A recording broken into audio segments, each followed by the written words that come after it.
Bonjour à tous. Est-ce qu'on peut donner mes acclamations à notre groupe musical qui a bien joué ce matin encore comme d'habitude? Il a dit merci. Que Dieu soit loué. Alors, je voudrais ce matin, avant de commencer ma prédication, j'aimerais que vous vous teniez debout, s'il vous plaît, de nouveau. Tenez-vous debout, s'il vous plaît, pour ceux qui le peuvent, ceux qui n'ont pas mal au dos, tout ça. J'aimerais que vous donniez la main à quelqu'un de proche de vous pour lui dire bonjour. La communion fraternelle. 2 à 3 personnes auprès de vous. Hein?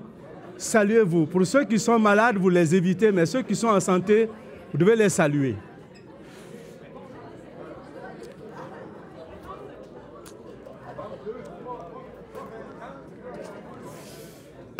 Bon, merci, merci. Vous pouvez vous asseoir à vos places, rejoignez votre place, c'est gentil. Oui, c'est bien ça. Alors, ce matin, ma prédication, ou le sujet que je vais élaborer avec vous ce matin est sur l'engagement, comme vous le voyez. L'engagement. Je pense que pour se jeter en l'air comme ça, ça prend de l'engagement. Regardez l'image que vous avez. Pour se jeter en l'air comme ça, ça prend une confiance, mais ça prend de l'engagement. Parce que si tu n'es pas engagé, tu n'acceptes pas de te jeter en l'air comme ça, à l'air. N'est-ce pas? Même si à parachute, vous voyez les parachutistes, ceux qui font les parachutes là, ils ont mis un deuxième à côté, hein, au cas où si le premier ne s'ouvre pas, que tu puisses ouvrir un deuxième. N'est-ce pas? Mais malgré ça, certains ne veulent pas se faire jeter des airs comme ça. Ça prend des gens qui aiment vraiment les hauteurs. Alors, donc ce matin, mon enseignement est sur l'engagement.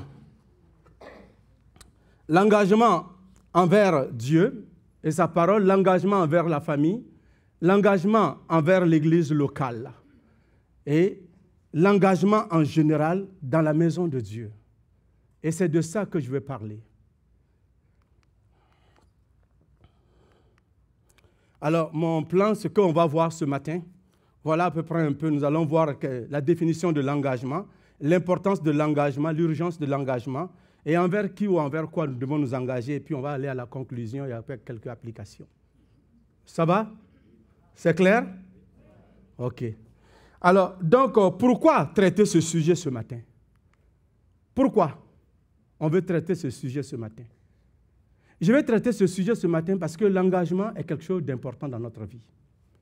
Je vais traiter ce sujet, premièrement, pour encourager mes frères et sœurs ici, ceux qui sont déjà engagés à l'Assemblée. Les encourager à continuer de demeurer engagés, à continuer de persévérer dans l'engagement, de ne pas abandonner leur engagement. Mais aussi sensibiliser ceux qui ne le sont pas, de s'engager. Et c'est ça notre devoir comme chrétiens, comme enfants de Dieu. Nous ne venons pas à l'église pour décorer les bancs de l'église. Nous ne venons pas à l'église pour réellement chauffer les bancs de l'église. On ne vient pas seulement pour faire le social. Il y a plus que ça. Il y a une raison pour laquelle nous sommes chrétiens. Nous sommes sauvés pour un but, pour une raison. Et la raison est plus importante que nous-mêmes. La raison est noble, est élevée. Alors il est de notre devoir, comme les anciens, de rappeler au peuple de Dieu cet engagement-là. Amen.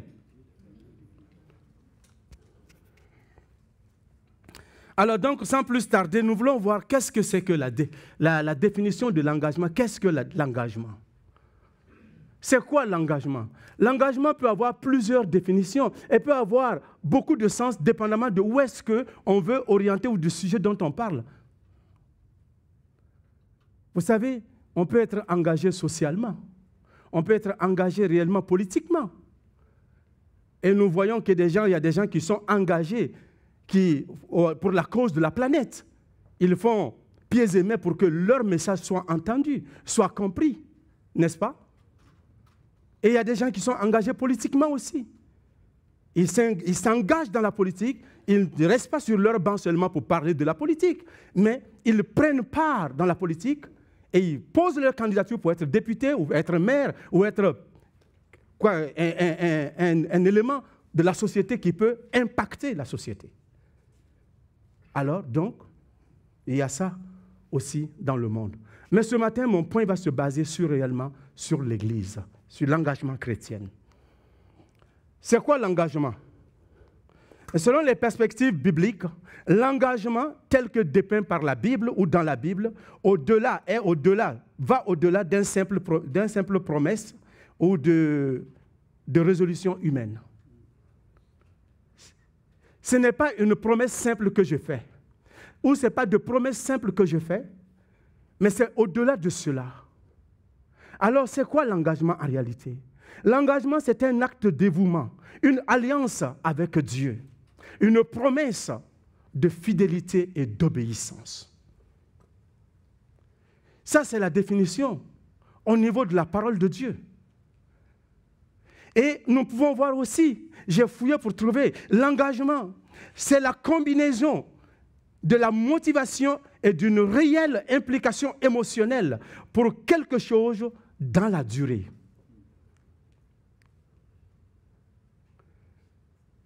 C'est très important. La combinaison de la motivation et d'une réelle implication émotionnelle pour quelque chose dans sa durée. Donc, je ne peux pas être impliqué sans que, émotionnellement, je sois impliqué dedans. L'implication n'est pas seulement que l'émotion aussi, ou l'engagement. Alors, c'est important. L'engagement aussi, c'est prendre position activement pour une chose ou pour Dieu. Et dans la parole de Dieu, nous voyons des gens qui ont pris position activement pour Dieu. Nous verrons ça plus tard. Josué, au crépuscule de sa vie, dans Josué chapitre 24, verset 15, Josué au crépuscule de sa vie, il fait asseoir tout Israël. Et il leur pose la question, choisissez aujourd'hui qui vous voulez servir. Ou les dieux des Amoréens, ou le Dieu d'Israël. Mais moi et ma famille, nous servirons l'Éternel. Il a fait un choix, il s'est engagé. Il a pris position activement. Il met Israël devant des faits. Nous sommes entourés de faux dieux. Nous avons conquis le pays. Nous sommes entrés dans le pays promis. Mais Dieu nous a envoyés dans ce pays promis-là pour une raison. Que nous impactons le monde. Que nous soyons l'épicentre par lequel Dieu va passer pour convaincre le monde entier avec son message. Que les dieux qui sont autour de nous ne nous impactent pas, ne nous influencent pas. Alors c'est nous qui allons influencer les autres dieux. Nous allons influencer les peuples pour qu'ils adorent le véritable Dieu, le Dieu d'Israël, Yahvé. Et c'est à ça que Josué parle à Israël. Et il les rappelle cela pour ne pas qu'ils oublient leur mission et la raison d'être de Dieu, leur raison d'être dans ce contrée-là, dans cette contrée d'Israël, où Dieu les a amenés. Il y a une raison. Et nous aussi, ce matin, je pense que comme chrétiens à l'Assemblée chrétienne du Cap de la Madeleine, il y a une raison pour laquelle nous sommes là ce matin. Il y a une raison pourquoi l'Assemblée chrétienne existe depuis plus de 75 ans. Et si Dieu n'a pas fermé ses portes, malgré les difficultés, les calamités, les choses au travers desquelles ceux qui nous ont précédés sont passés au travers, et nous aussi nous sommes passés au travers, nous sommes en train de passer au travers, ça veut dire que Dieu a un but et une raison pour l'Assemblée. Et c'est nous. Et on doit travailler. Et cela nécessite l'engagement. Alors, un exemple d'engagement que je vous ai donné tantôt, mais il y a un autre que nous voyons dans le livre de Ruth. C'est Ruth et Naomi qui quittent réellement le pays de Moab. Au départ, c'est Naomi qui a quitté Bethléem pour aller à Moab avec son mari, Elimelech, et ses 2 garçons. Parce qu'il y avait la famine à Bethléem. Chose bizarre, Bethléem, dans sa définition du nom, ça voudrait dire maison de pain. Et le pain avait manqué. Alors, ils ne sont pas restés, ils sont allés ailleurs, comme cela arrive partout dans le monde. Quand il y a la famine quelque part, on change de lieu parce qu'on veut vivre, on veut nourrir. On veut se nourrir. Alors, ils s'en vont à Moab. Et les enfants de Naomi se marient. Et son mari meurt là-bas, et ses 2 fils meurent, et les belles-sœurs décident de suivre Naomi, quand Naomi veut retourner dans sa patrie à Bethléem. Alors, en ce moment, ces dames-là commencent à dire qu'elles veulent le suivre. Et Naomi insiste qu'elle reste. Mais voilà ce que Ruth va dire. Orpa a finalement décidé de retourner. Mais Ruth dit ceci, voici, ta belle-sœur est retournée vers son peuple, vers son Dieu. Retourne comme ta belle-sœur. Écoutez la réponse de Ruth. Ruth dit, ne me presse pas de te laisser, de retourner loin de toi. Où tu iras, j'irai. Où tu demeureras, je demeurerai. Ton peuple sera mon peuple, ton Dieu sera mon Dieu. Où tu mourras, je mourrai et j'y serai enterré. Que l'Éternel me traite dans toute sa rigueur. Si autre chose que la mort me sépare, viens me séparer de toi. Et ça, c'est tout un engagement, n'est-ce pas? Vous savez, il y a 25 ans de cela, je me suis marié avec Anne Latour. Dans cette même assemblée, pas ce bâtiment, l'ancien bâtiment qui a brûlé. Ça a brûlé avec nos souvenirs, mais j'ai ma femme encore, qui reste avec moi. Ça, c'est le texte que ma femme a lu, sauf la fin du texte. C'était ça son vœu quand elle me faisait. Devant tout le monde, devant l'assemblée, elle a lu ce passage-là, sauf que l'Éternel me traite, sauf cette partie qu'elle n'a pas lue. Parce que j'avais peur. J'ai dit, mais elle ne va pas lire cette partie, par exemple. Elle pourrait le faire, mais j'avais peur parce que je me dis, si jamais quelque chose arrivait, un bad luck arrivait, qu'est-ce qui serait arrivé? Alors j'étais content qu'elle n'a pas lu cette partie. Pas parce que je ne l'aime pas, pas parce que je veux la quitter, pas parce que je veux qu'elle me quitte, non. J'ai trouvé que c'est tout un engagement, cette partie, la finalité. Mais le reste aussi est bon. Mais elle a fait cette lecture-là dans ma langue. Elle n'a pas fait ça en français. Elle a appris ma langue, elle a pris ma Bible en bambara et elle a lu, elle a écrit, elle a lu correctement. Ça m'a tellement touché. Et j'en parle encore aujourd'hui. L'engagement. Ruth s'est engagée, pas à peu près, elle s'est engagée envers sa belle-mère. Combien de belles filles s'engagent comme ça envers leur belle-mère? Hey, moi, c'est ton fils que j'ai marié, c'est pas toi, hein? S'il est mort, ben moi, je prends mes ailes, je m'en vais ailleurs. Surtout que je ne suis pas vieille et je peux trouver encore un conquérant, je peux trouver un homme qui peut me marier, mais je m'en vais ailleurs. Mais ça voudrait dire que cette belle-mère avait une bonne relation avec ses belles-filles. À tel point qu'elle veut rester avec. Et vous voyez ce qui se passe plus tard. Ruth devient l'arrière-grand-mère de Jésus. Ruth va mettre au monde, va rencontrer Boaz, va mettre au monde Isaïe, Isaïe va mettre au monde David, David va être la descendante jusqu'à Jésus. Oh, pourtant, c'est une Moabite. Une Moabite était interdite de rentrer dans le milieu du peuple de Dieu. C'était interdit. Mais Dieu fait grâce à une femme païenne qui rentre dans sa famille, mais qui accepte le Dieu d'Israël comme son Dieu, qui s'engage avec ce Dieu et qui l'accepte totalement, qui abandonne ses faux dieux et ses faux dieux pour accepter le véritable Dieu et de l'adorer en esprit et avec vérité. Et Dieu l'a béni. Qu'est-ce que cela nous dit? Peu importe ton origine, peu importe ta couleur ce matin, peu importe ton lieu de provenance, peu importe ta hauteur ou ta taille, peu importe qui tu es au rang social, si tu as reçu Jésus-Christ comme ton Sauveur et ton Seigneur, si tu crois en lui, si tu lui donnes ta vie, si tu marches pour lui, il va te bénir et tu vas t'utiliser pour faire de grandes choses avec toi. Ce n'est pas toi qui vas faire de grandes choses pour Dieu, mais c'est Dieu qui va faire avec toi de grandes choses, comme il a fait de grandes choses avec Naomi et Ruth, et son nom demeure dans la Bible jusqu'à aujourd'hui. Amen. Alors ce matin, quelle est ta position avec Dieu? Ton engagement, c'est où? Ruth est une femme engagée. Ce matin, c'est un exemple d'engagement. Je pourrais vous mettre plusieurs engagements, plusieurs exemples comme ça. Mais il faut qu'on avance. Sinon l'hiver va nous trouver ici.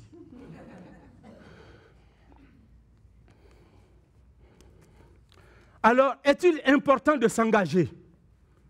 Oui. Il est important de s'engager. C'est la question que nous pouvons nous poser dans notre société d'aujourd'hui. Est-il nécessaire que je m'engage, que nous nous engageons? L'engagement est un problème pour notre société. Les gens veulent avoir tout sans rien faire.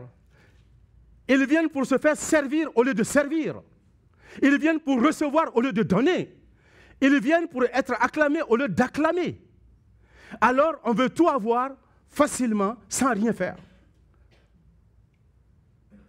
Est-ce que c'est ce que Dieu attend de nous?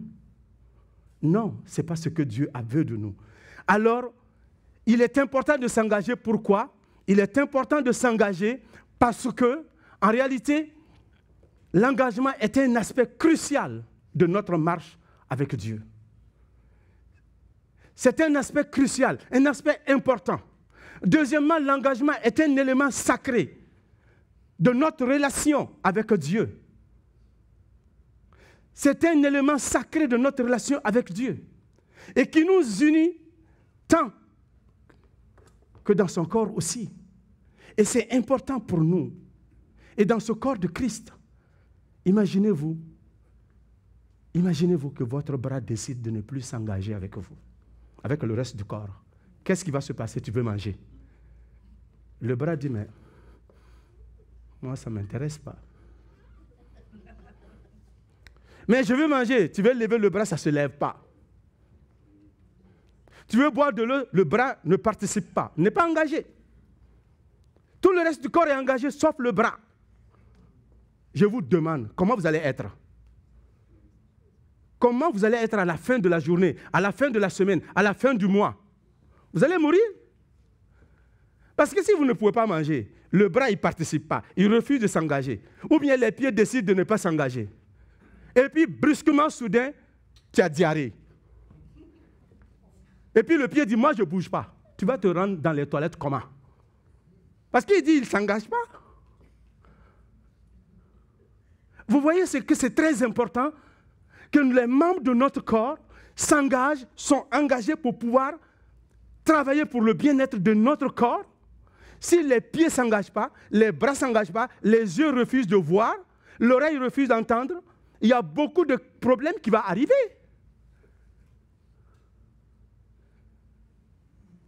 Vous comprenez ce que je vais dire? L'engagement, pourquoi c'est important? C'est une condition pour être disciple de Christ. L'engagement est important parce que c'est une condition pour être disciple de Christ. Dans Luc 29, 23, il nous dit ceci. Puis il dit à tous, si quelqu'un veut venir après moi, si quelqu'un veut être mon disciple, qu'il renonce à lui-même, qu'il se charge chaque jour de sa croix et qu'il me suit. Ça, c'est un engagement. C'est Jésus qui dit à tous. Dans Matthieu, il parle à ses disciples, si quelqu'un veut venir après moi. Mais dans Luc, il parle à toute la foule. Si quelqu'un veut être mon disciple, si quelqu'un veut faire partie de ma famille, alors qu'il renonce à lui-même, à son moi, qu'il renonce à ses projets, qu'il renonce à son agenda et qu'il fait désormais de l'agenda de Dieu son agenda. Le programme de Dieu, son programme. Le plan de Dieu, son plan. La vision de Dieu, sa vision. Renoncer à soi-même. Le moi qui veut nous contrôler en toutes choses. Il faut renoncer à cela. Donc, l'engagement est important parce que c'est une condition sine qua non pour faire partie de la famille de Dieu, pour être enfant de Dieu, pour être disciple de Dieu. Si tu ne t'engages pas, tu ne peux pas dire que tu es disciple de Christ. Est-ce que je me fais entendre? Le volume est bon? OK. On avance.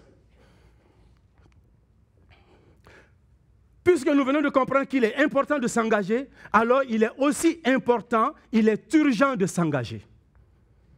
Il n'est pas seulement important de s'engager, il est urgent, ça presse pour s'engager. Et pourquoi je vous dis cela? L'Écriture nous dit dans le psaume 90, la prière de David, c'est ce que David dit dans sa prière. Moïse plutôt. C'est vrai, plusieurs psaumes ont été écrits par David, mais ici, c'est Moïse qui parle. Il dit, les jours de nos années s'élèvent jusqu'à 70 ans, et pour les plus robustes à 80 ans. Et l'orgueil qu'ils en tirent n'est que peine et misère, car ils passent vite et nous nous en volons. Et le verset qui suit, il dit, enseigne-nous à bien compter nos jours, afin d'appliquer, ou afin que nous appliquons nos cœurs à la sagesse. Ça, c'est la prière de Moïse. L'engagement est urgent parce que nous sommes éphémères. Ici, il n'est pas en train de dire que vous ne vivrez pas ou que vous vivrez 70 ans ou bien vous ne vivrez pas 80 ans. Ce n'est pas ce qu'il est en train de dire. Il est en train de dire que la vie est précaire. On nous parle de la courtesse de la vie. Je ne sais pas si ça se dit là, la courtesse de Jules Poulin, ça se dit, la courtesse de la vie? La brièveté de la vie, merci. Vous voyez, donc je vais ajouter quelque chose au dictionnaire. La brièveté de la vie. Et c'est de ça que l'Écriture nous parle. La vie est courte, elle est brève. Voilà pourquoi nous devons nous engager. Il est urgent de s'engager. Tu ne peux pas remettre à demain, après-demain, dans la semaine prochaine, le mois prochain, l'année prochaine. Tu ne peux pas faire ça. Parce que tu ne sais même pas si demain tu vas être encore en vie. Je ne sais pas si demain matin je vais être en vie encore. Donc c'est pourquoi je ne peux pas remettre les choses à demain ou après-demain. C'est maintenant. Et tout de suite. L'engagement est important, mais l'engagement est urgent. Donc, il est urgent pour nous de nous engager. Ce matin, tu es où avec ton engagement? Nous sommes où avec notre engagement? Alors, envers qui et envers quoi nous devons nous engager?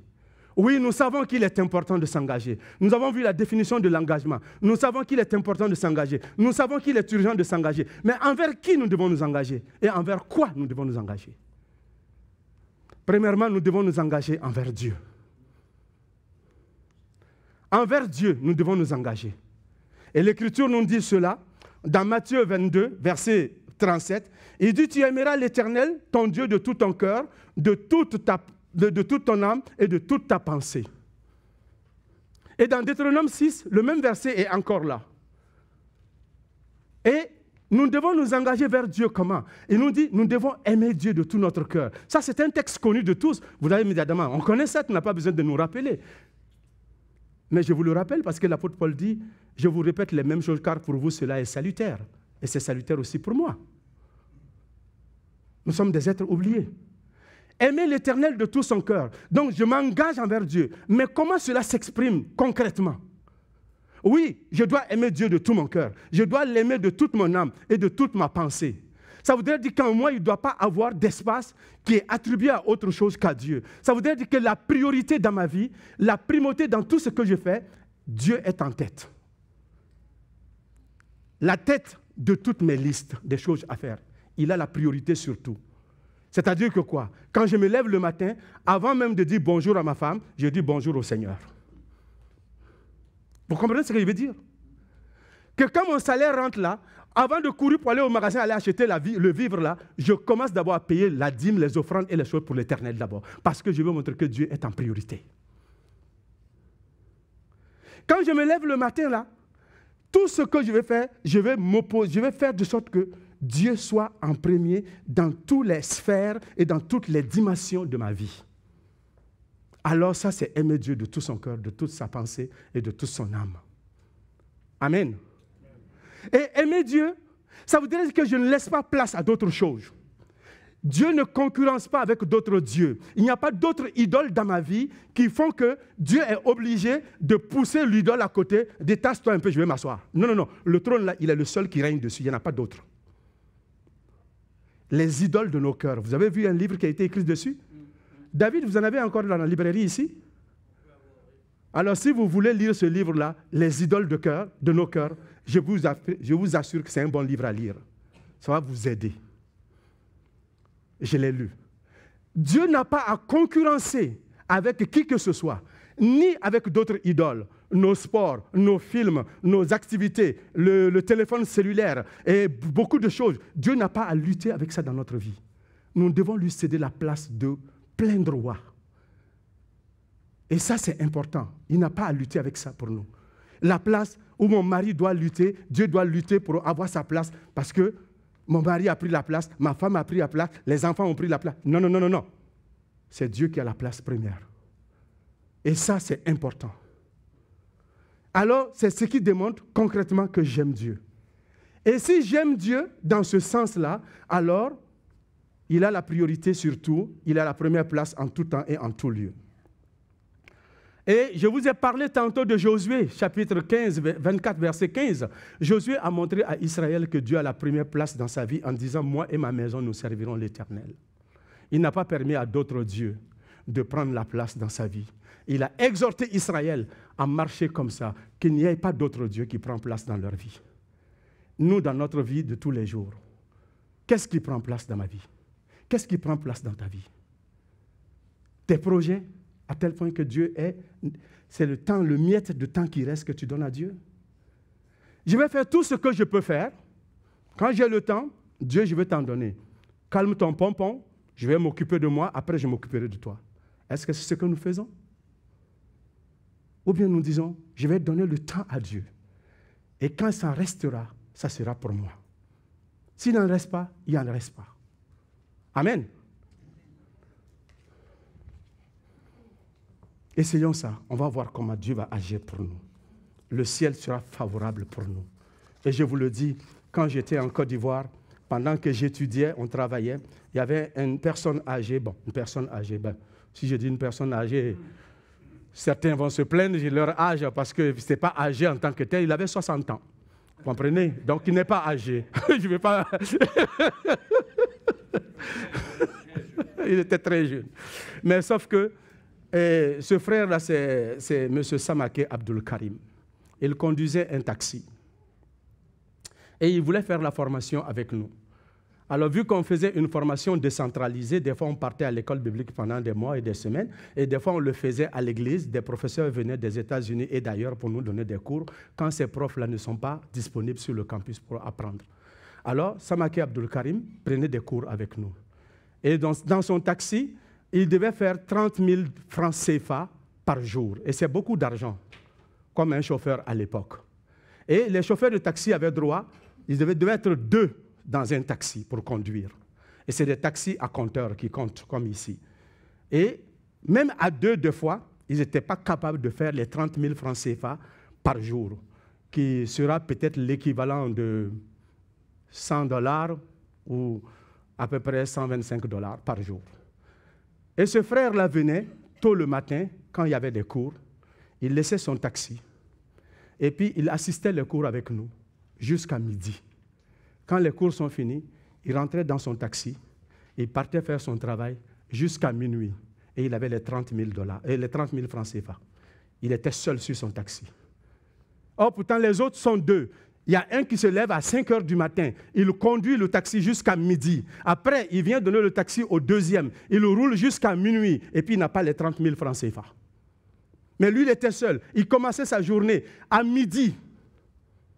Et puis, il avait les 30 000 à la fin de la soirée. Et tous les jours, c'est lui qui nous rend le témoignage publiquement.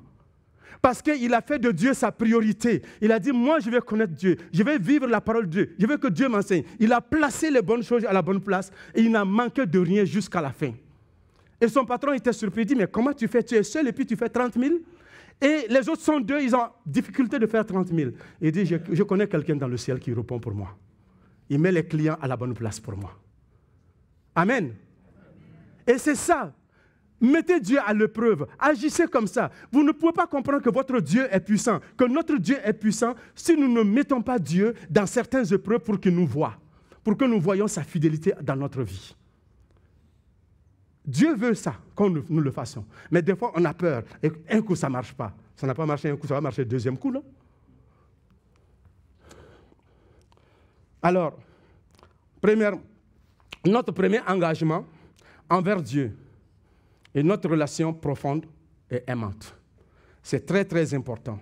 Une relation aimante et profonde, ou profonde et aimante avec notre Dieu. C'est ce qu'il faut que nous ayons. Deuxièmement, nous devons être engagés envers la famille. Notre famille. On est engagé envers Dieu, mais on doit être engagé envers notre famille. Et l'Écriture nous dit ceci dans Éphésiens chapitre 5, versets 23 à 25. Alors, je vais mettre tout le texte pour que nous puissions lire ensemble. Il dit, car le mari est le chef de la femme, comme Christ est le chef de l'Église, et qui est son corps, dont il est le sauveur. Or, de même que l'Église est soumise à Christ, les femmes aussi doivent l'être à leur mari en toutes choses. Pas de temps en temps, mais en toutes choses.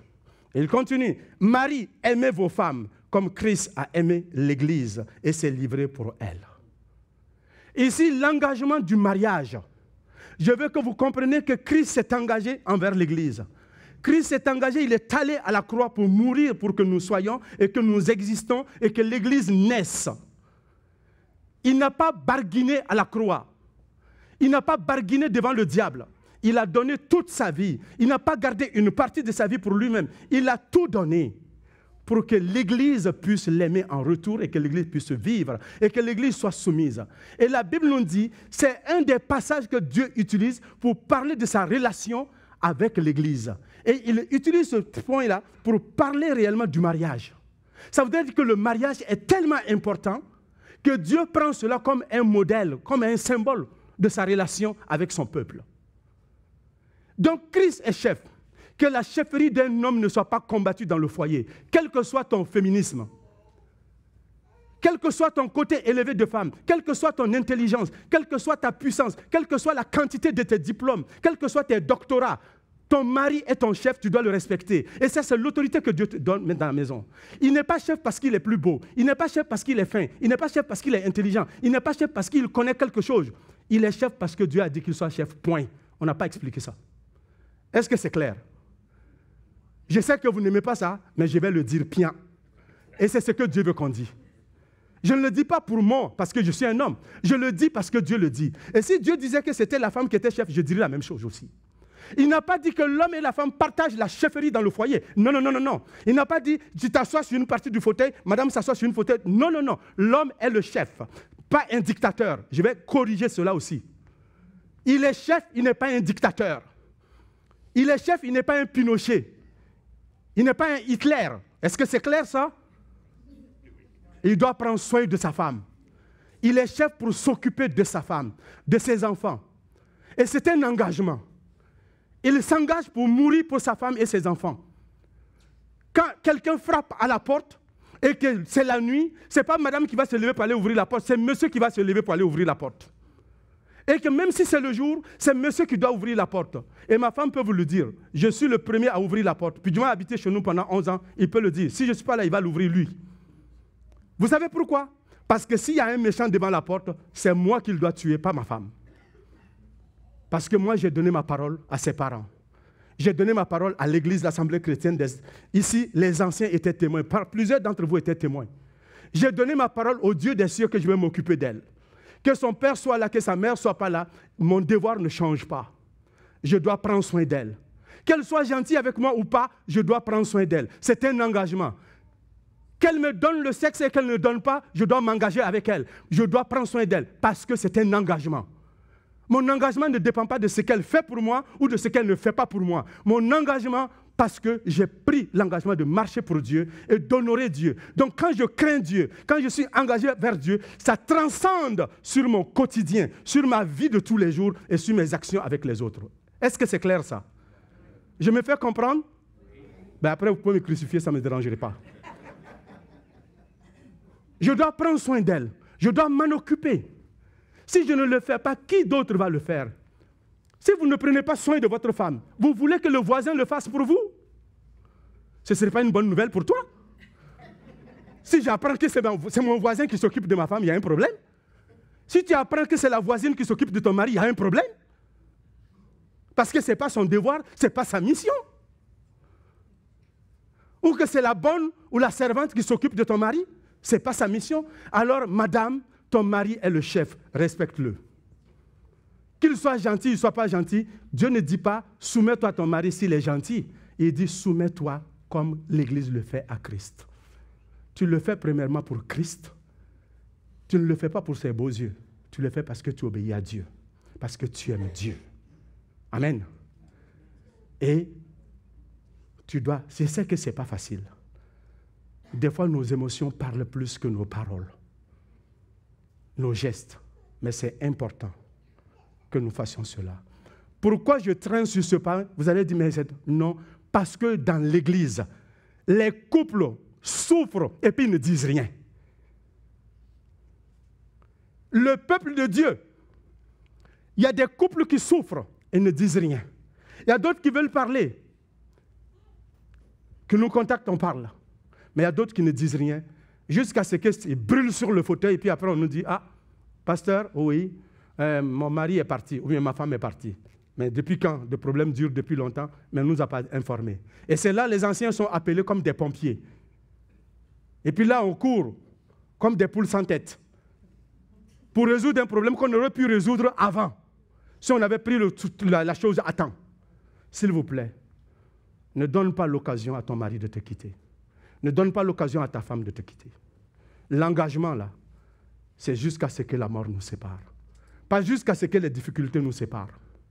Quand on se marie, c'est ce qu'on dit. N'est-ce pas? Les difficultés vont venir, c'est vrai. Mais on va se serrer les coudes de poing, on va combattre les difficultés ensemble. Nous ne sommes pas des ennemis, nous sommes des partenaires de combat contre les difficultés. C'est les difficultés qu'on va combattre. Mais pas ma partenaire ou mon partenaire. Non, non, non, non, non. Que Dieu nous garde de cela. L'engagement dans le couple. Tu dois t'engager envers ton mari. Ton mari doit s'engager envers sa famille. Ce n'est pas une option, c'est un devoir. C'est un devoir. Et cela ne dépend pas s'il est gentil, il n'est pas gentil, il n'a pas ri avec moi. Non, non, non, c'est un devoir. Amen. Troisièmement, l'engagement. On a vu l'engagement envers Dieu, l'engagement envers notre famille et l'engagement envers la parole de Dieu. Nous devons nous engager envers la parole de Dieu. Quand j'aime Dieu, je suis engagé envers Dieu, ça va impacter sur ma famille et ça va impacter sur sa parole. Je dois aimer Dieu vers sa parole. Alors, c'est le texte qui nous dit, ta parole est une lampe à mes pieds, une lumière sur mon sentier. La parole de Dieu n'est pas quelque chose d'anodin ou d'anodine qu'il faut déposer à côté. Ah, on dépose et puis quand on a besoin, on va venir fouiller pour savoir. Non, non, non, on doit la connaître. Si je veux aimer Dieu, m'engager avec Dieu, je dois connaître sa parole pour être engagé avec lui.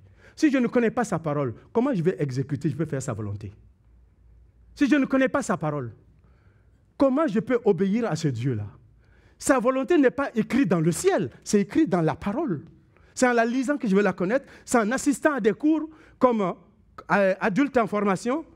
C'est ça, formation pour adultes, j'ai inversé, c'est ça? Formation continue, ok. C'est bon.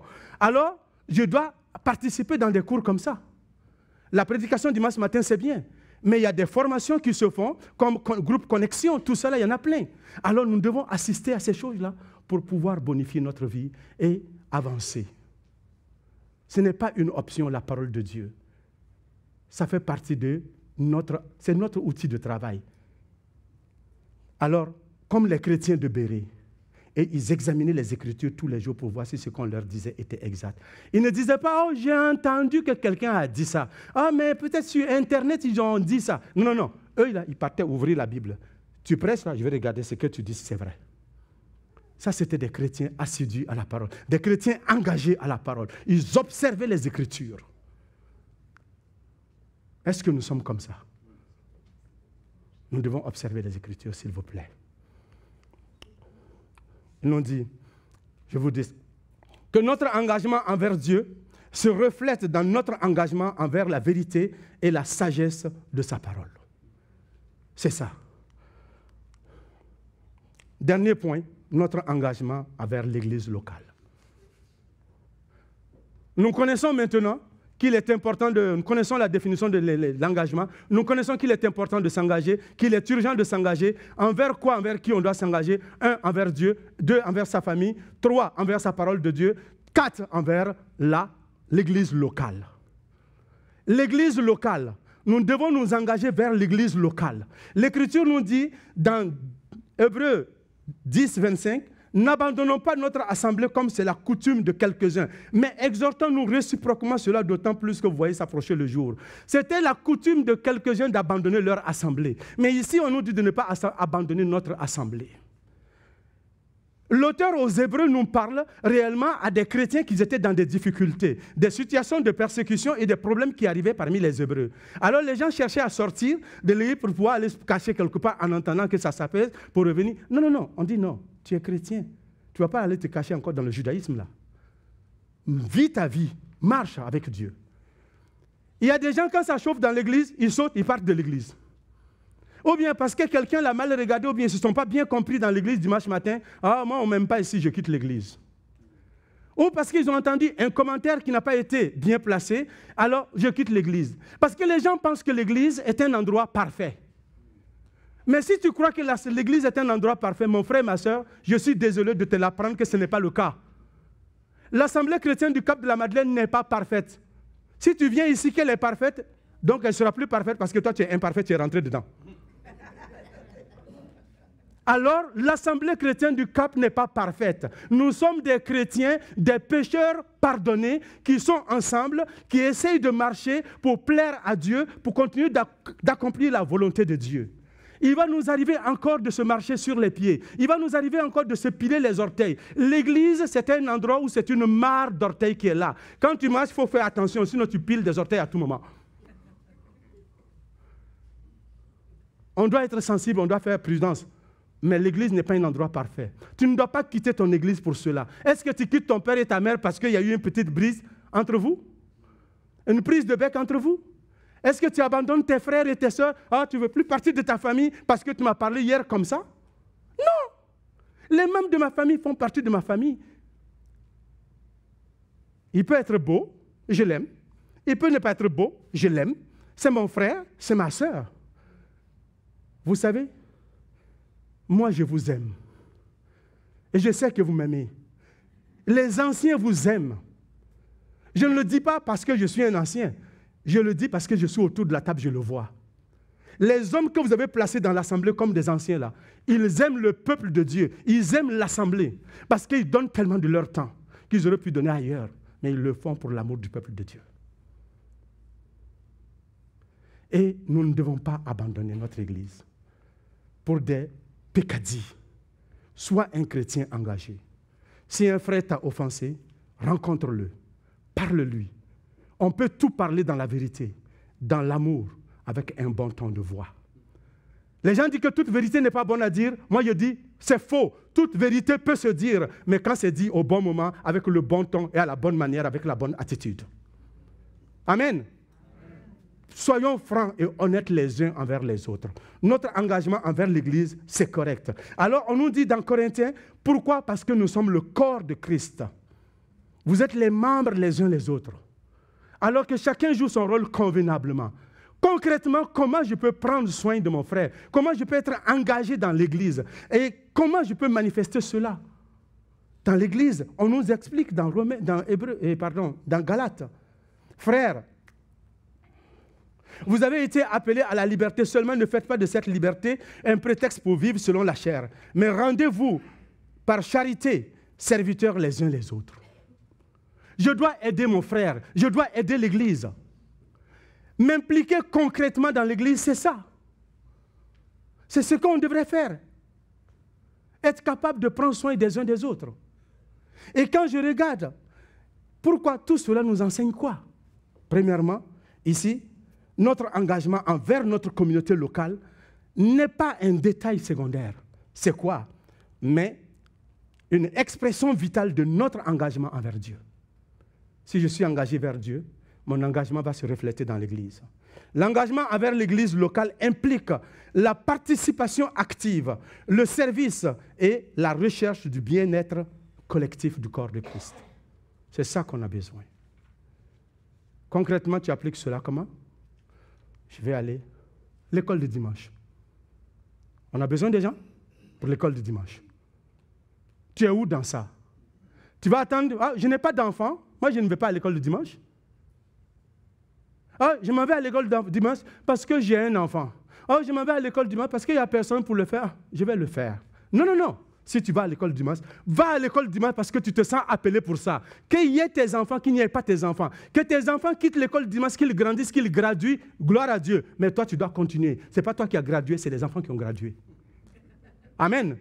Il y a des gens qui veulent suivre leurs enfants. Alors, ils suivent les enfants, on est à la garderie. Après, on est à l'autre côté. Après, on est là. Après, les enfants sont partis. Ah, moi, je n'enseigne plus à l'école dimanche.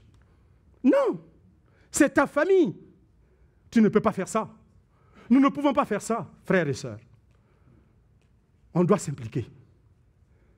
Qu'ils soient là ou pas, on doit continuer. Alors, nos aînés, pour ne pas dire ceux qui sont gênés, mais nos aînés, on doit prendre soin d'eux. Il y en a qui le font le CA, le conseil d'administration, on a besoin des hommes et des femmes matures spirituellement, mais aussi ayant des capacités administratives pour gérer l'Église, pour gérer les biens de l'Église, pour gérer l'argent de l'Église, pour la gestion du bâtiment. On a besoin des gens qualifiés pour ça. Nous bénissons le Seigneur, Dieu nous a donné une équipe pour l'instant qui est compétente, avec laquelle nous travaillons, et nous sommes heureux de les avoir parmi nous. Mais on a envie d'avoir d'autres personnes aussi qui se lèvent, parce que ces équipes-là, ils vieillissent aussi, là. On a besoin de la relève. Vous êtes où dans ça? Le repas fraternel, la cuisine, Suzanne, Daniel, avec leur équipe, qui font la cuisine en arrière, le repas fraternel, est-ce que nous nous impliquons? Nous devons nous impliquer pour aider. Si nous ne pouvons pas nous impliquer, alors nous devons mettre la main dans la poche aussi pour participer. Amen. La musique. On a acclamé ce matin Daniel et son équipe. Muret et son équipe les autres fois et quelques frères aussi. Mais ces gens-là, ils prennent de leur temps pour pratiquer. Ils prennent de leur temps pour être là, pour qu'on puisse entendre des bons chants et qu'on puisse louer Dieu. Leur but, ils ne sont pas ici là pour faire Céline Dion. Hein. Quand ils viennent ici là, ce n'est pas pour faire Académie Star. Hein. Ils sont ici pour nous aider à louer notre Dieu dans sa dignité, dans sa bonté. Et que nous puissions magnifier Dieu, pour lever nos âmes, pour entrer dans l'adoration. C'est ça le but. Mais on a besoin des femmes et des hommes qui s'engagent dedans. Tu sais jouer un instrument? Viens me voir. Va voir Christian Leclerc, il est derrière. Ou va voir Daniel Gagné, il est là. Et on pourra parler pour vous impliquer dans la musique. Si vous voulez louer Dieu, on a besoin des gens. Mais des chrétiens matures là, des chrétiens qui veulent marcher pour Dieu, et des chrétiens qui craignent Dieu. On veut les avoir, on va discuter avec vous. Et puis on va vous impliquer dans la musique. On ne veut pas des gens qui viennent chauffer les bancs de l'église, puis après ils retournent là. Ce n'est pas ça qu'on veut. Parce que le corps, le bras, les yeux, tout s'implique dans le corps pour que le corps soit en santé. Alors c'est la même chose pour l'église locale. Nous avons les techniciens de surface, comme ça moi je les appelle. Les techniciens du ménage et de l'entretien du bâtiment. Vous êtes ici, les bancs sont propres, hein? Ça ne sent pas, hein? Ça sent bon, ça ne sent pas la marde. Excusez-moi là, mais c'est la vérité. Parce que si ça sentait la marde, personne ne sera assis ici. On sera tous dehors, puis on sera rentrés chez nous. Parce qu'il y a des hommes et des femmes en secret. Moi, j'appelle ça le ministère secret. La prière et le ménage, c'est des ministères secrets. Ces gens-là, on ne les voit pas en avant prêcher. Hein? On ne les voit pas péter les bretelles. Mais c'est grâce à eux que les lieux sont propres. C'est grâce à eux que cet endroit est vivable. Et j'aimerais qu'on donne une main d'acclamation à ces frères-là et ces sœurs qui sont dans l'ombre. Bénissons le Seigneur pour eux. Ils font une bonne job. Alors nous devons bénir le Seigneur pour cela. Tu veux t'impliquer? Il y a la place pour ça. En conclusion,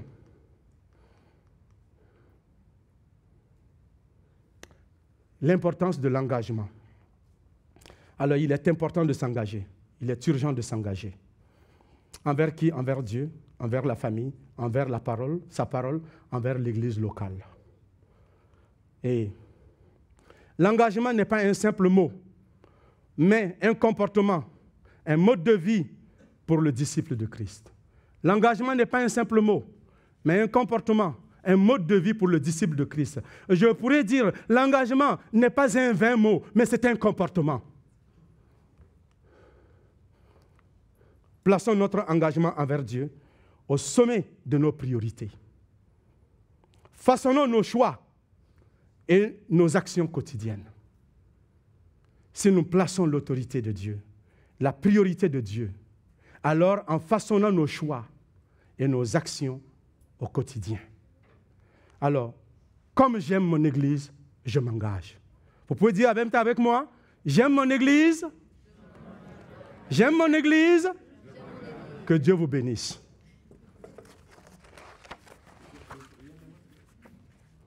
Seigneur notre Dieu, nous voulons te dire merci pour ce temps que tu nous as donné. L'Assemblée chrétienne t'appartient. Et tout ce que je viens de dire ce matin, c'est ta parole qui me l'a révélé, puis je l'ai dit. Elle est valable pour eux et puis pour moi-même aussi, notre Dieu. Alors aide-nous d'être une église qui est engagée, qui augmente son engagement pour toi. Et ceux qui ne le sont pas, qu'ils prennent place pour prendre la place qui leur revient de droit dans la maison de Dieu. Dans le corps de Christ, Qu'ensemble, nous soyons une église qui brille pour toi. Une église, Seigneur, qui ne tâtonne pas, mais une église qui court pour toi. Bénis-nous, bénis nos foyers, bénis nos familles, bénis notre engagement vers toi. Au nom de Jésus-Christ. Amen.